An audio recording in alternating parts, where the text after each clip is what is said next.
माझं नाव सोनाबाई भोसेकर, राहते जैनवाडीला. मी आजींचा नातू आहे. माझं नाव स्वप्नील भोसेकर. आजींना एक म्हणजे त्यांचे धाप भरत होती म्हणून त्या म्हणल्या, त्यामुळे आम्ही त्यांची एन्जिओग्राफी केली. आणि एन्जिओग्राफी केल्यानंतर आम्हाला समजलं की आजींना ब्लॉकेज आहेत.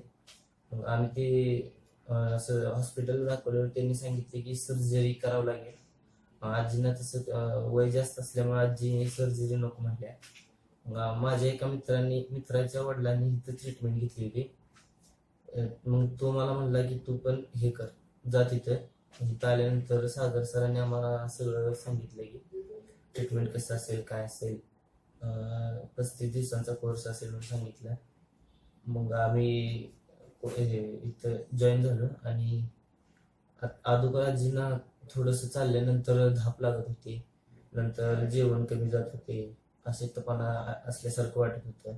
आता ते कमी झालेलं आहे आणि आजी पूर्वीपेक्षा व्यवस्थित चालतात. त्यांना बरोबर झाल्यासारखं वाटतंय.